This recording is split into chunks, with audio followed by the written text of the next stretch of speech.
Well, it's Thursday, so that means it's time for our weekly tech report. This week, we wanted to focus on the effects of the National Security Agency leaks on the internet companies and the American public. Just to recap what we discovered last week, The Guardian and The Washington Post revealed that the NSA has a program called PRISM, which allows the agency to access metadata from some of the biggest online companies in the world. Think Google, Apple, Facebook, Microsoft, Yahoo, YouTube, and AOL, and so many more. So that means this agency can get private communications like your email, your searches, chat logs, and even your private messages, and sometimes they can access them in real time. The PRISM program is justified under the Foreign Intelligence Surveillance Act and is designed to monitor foreigners. However, many American citizens ultimately fall under its watchful eye.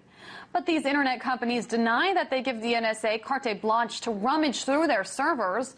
So then the question remains, what exactly are they giving the government access to? To talk about this and all things tech, I was joined earlier by SSP Blue founder Himanshu Nigam.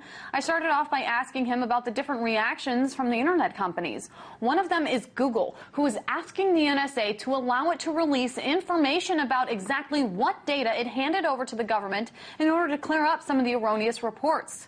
But is it all for show? Take a look. I think this all falls into what I would call collateral damage of what's going on.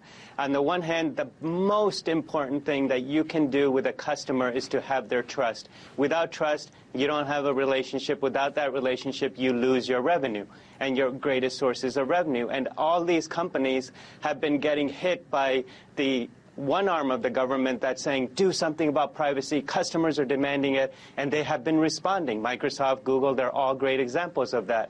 And on the other hand, you have another arm of the government saying, disclose information, take away the privacy in some sense, and we have an order, and by law you have to do it. So they're stuck in the middle of this, and the question becomes from a company is, how do I maintain that trust? How do I at the same time cooperate with a lawful order from the government to protect our own citizens of this country? And they're caught between these things, and at the same time add to it a third piece.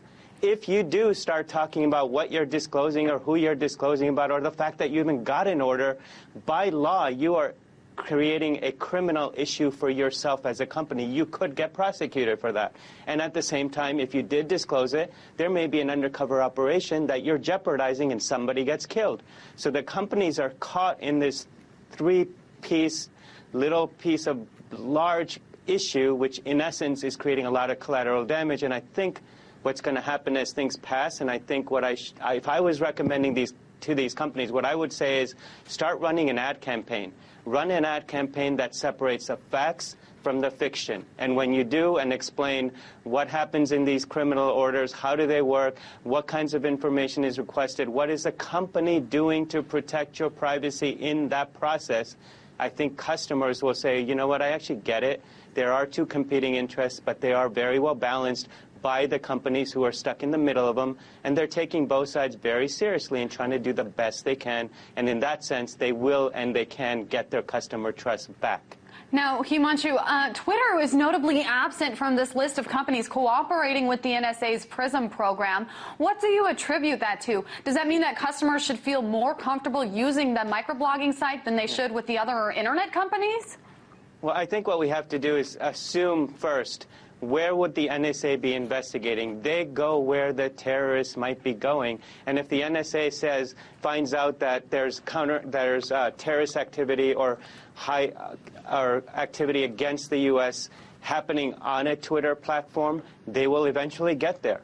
One of the things that you have to understand is the government is doing what governments always do. They go chase bad guys. When they're chasing bad guys, they have to go where the bad guys go. So if anything, all it might be is that Twitter is a tech platform that pushes out stuff for the public to see. Much of these activities take place in private communications between one-to-one or one-to-several, not in the way that Twitter does, which is push it all out. Everyone sees it. Whoever's following it, it's very public. That's not a useful platform. Let's talk about what the public can do to protect its information. So let's talk about cloud computing. We've seen this shift from saving documents on floppy disks to CDs and hard drives to cloud computing. Do you think that that shift will go in reverse now that people have discovered that these internet companies, that the NSA has access to all of their information and that they're willing to take it? I think actually the answer to that question is a very international one.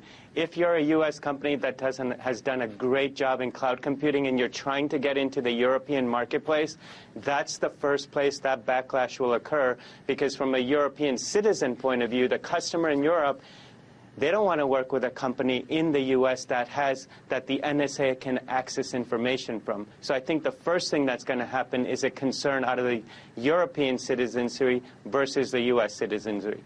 In the U.S., I think people are recognizing, and polls are showing this again and again, there is not as much a concern as you might expect. On the other hand, on the European side, there is a huge amount of concern, and there is historically always has been a greater amount of concern and protocols and privacy mechanisms in place. So I think that's going to be the most important immediate backlash, and that will then eventually turn into long-term imbalance of businesses competing in Europe and in the U.S. Himanshu Nigam, founder of SSP Blue, thank you so much for sticking around and talking with us. Thanks a lot.